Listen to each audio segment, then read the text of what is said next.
Hello friends, welcome back to Family of Two Vlogs.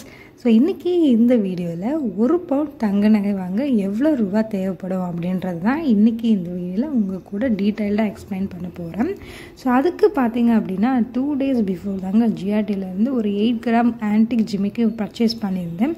So அதையே எக்ஸாம்பிளாக வச்சு நம்ம ஏன் இந்த வீடியோவில் சொல்லக்கூடாது அப்படின்ட்டுன்னு ஒரு வீடியோ மேக் பண்ணியிருக்கேன். ஸோ உங்களுக்கு இந்த வீடியோ பிடிச்சிருந்துச்சு அப்படின்னா மறக்காமல் ஜிஆர்டியில் பர்ச்சேஸ் பண்ணியிருந்தேன். ஸோ எப்படி இருக்குன்னு மறக்காமல் கமெண்ட் பண்ணுங்கள். ஸோ வாங்க இப்போ வீடியோக்குள்ளே போகலாம். ஸோ அன்னைக்கு நான் இந்த ஜிமிக்கு வாங்கும்போது 1 கிராமோட கோல்டு ப்ரைஸ் வந்து பார்த்திங்க அப்படின்னா 6100 rupees. ஸோ இது வந்து பார்த்திங்க அப்படின்னா டிபெண்ட்ஸ் ஆன் த ஜுவல்லரி ஷாப்புங்க. ஒவ்வொரு ஜுவல்லரி ஷாப்புக்கும் 1 கிராமோட ப்ரைஸ் வந்து வேரி ஆகும். ஸோ நெக்ஸ்ட்டு பார்த்திங்க அப்படின்னா நான் வாங்கியிருக்க கோல்டோட வெயிட் எவ்வளோன்னு பார்த்திங்க அப்படின்னா 8 கிராம். ஸோ ஒரு பவுனை தான் நம்ம வந்து 8 கிராம்னு சொல்லுவோம்.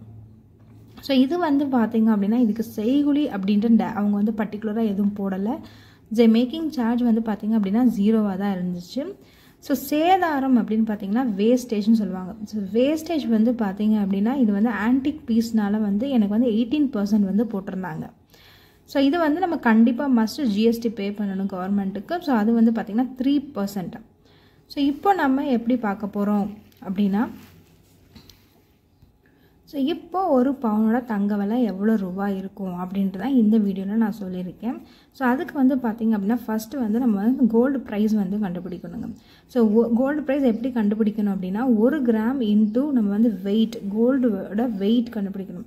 இது வந்து 12 கிராமாக இருக்கலாம், 16 கிராமாக இருக்கலாம். பட் நான் வாங்கியிருக்க நகையை எக்ஸாம்பிள் அவங்களுக்கு சொல்கிறதுனால நான் வாங்கியிருக்க நகை வந்து பார்த்திங்கன்னா 8 கிராமுங்க. ஸோ 8 கிராமுக்கு வந்துட்டு 6100 × 8 அப்படின்னு போட்டிங்க அப்படின்னா இந்த ப்ரைஸ் வரும். ஸோ இது வந்து பார்த்திங்கன்னா கோல்டு ப்ரைஸ் மட்டும்தான் 48,800 rupees. ஸோ இதில் வந்து நம்ம சேதாரம் வந்து கால்குலேட் பண்ணணும். ஏன்னா நம்ம மேக்கிங் சார்ஜ் வந்து நமக்கு 0னால அது நம்ம கால்குலேட் பண்ண தேவையில்லை. சேதாரம் வந்து 18%னால இந்த கோல்டு ப்ரைஸில் இருந்து பார்த்திங்கன்னா 18% எவ்வளோன்னு கண்டுபிடிக்கணும். ஸோ இந்த 18% எப்படி கண்டுபிடிக்கணும் அப்படின்னா 18/100 போடணும் இன்ட்டு 48,800 rupeesன்னு போட்டிங்க அப்படின்னா இந்த வேல்யூ உங்களுக்கு கிடைக்கும். ஸோ இதுதான் மேக்கிங் சார்ஜ். 8,784 தான் வந்து நம்மளுக்கு வந்து வேஸ்டேஜ். ஸோ இதில் ஜிஎஸ்டி எப்படி கண்டுபிடிப்பீங்க அப்படின்னா இந்த gold price plus wastage into GST 3%. அப்போது 48,800 ப்ளஸ் வேஸ்டேஜ் இன்ட்டு 3%. ஸோ பார்த்தீங்கன்னா 57,584 இன்ட்டு 3%. ஸோ இதில் வந்து நம்ம 3% எவ்வளோ கண்டுபிடிக்கணும். 3% பார்த்திங்க அப்படின்னா 1,727 rupees வருது. அதுக்கப்புறம் பார்த்திங்கன்னா இதில் வந்து டோட்டல் ப்ரைஸ் ஆஃப் இப்போ தான் கடைசியாக நம்ம எப்படி கண்டுபிடிக்கணும், ஒரு total value of the gold வந்து எப்படி கண்டுபிடிக்கணும் அப்படின்னா ஃபர்ஸ்ட் வந்து gold price plus wastage. In case உங்களுக்கு வந்து மேக்கிங் சார்ஜ் இருந்துச்சு அப்படின்னா அதை நீங்கள் சேர்த்துக்கலாம். பட் இதில் வந்து எனக்கு பர்டிகுலர் மேக்கிங் சார்ஜ் எதுவும் கிடையாது. So I make it as 0. So next வந்து பார்த்திங்க அப்படின்னா ஜிஎஸ்டி. ஸோ இது எல்லாம் கூட்டும் போது உங்களுக்கு பார்த்திங்க அப்படின்னா ஒரு கோல்டு ப்ரைஸோட 1 பவுனோட கோல்டு ப்ரைஸ் வரும்.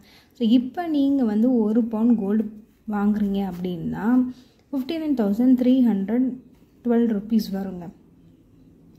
ஸோ இந்த அமௌண்ட் வந்து பார்த்திங்க அப்படின்னா 8 கிராம் கோல்டோட ப்ரைஸ்.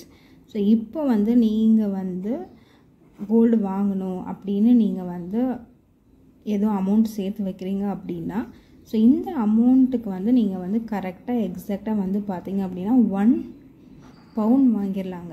ஏன்னா எனக்கு வேஸ்டேஜே வந்து பார்த்திங்கன்னா நான் ஆன்டிக்கில் எடுத்துருக்கனால 18% போட்டிருக்கேன். ஸோ நீங்கள் 18%லாம் போகணுன்னு அவசியம் கிடையாது. மேபி வந்துட்டு நீங்கள் நார்மல் கோல்டு போயிருந்தால் உங்களுக்கு வந்துட்டு அரௌண்ட் வந்து நம்ம 8%லேருந்து கூட நம்மளுக்கு வந்து 13%, 8%லேருந்து கூட வந்து நம்மளுக்கு வந்து வேஸ்டேஜ் இருக்கும். ஸோ இதோட ப்ரைஸ் கம்மியாக தான் ஆகும். ஸோ பார்த்திங்க அப்படின்னா ஒரு 60,000க்குள்ளே வந்து நீங்கள் வந்து 1 பவுண்ட் நகை எடுத்துடலாம். ஸோ இந்த வீடியோ உங்களுக்கு பிடிச்சிருந்துச்சு அப்படின்னா மறக்காமல் வந்து நம்ம சேனலை சப்ஸ்கிரைப் பண்ணிக்கோங்க.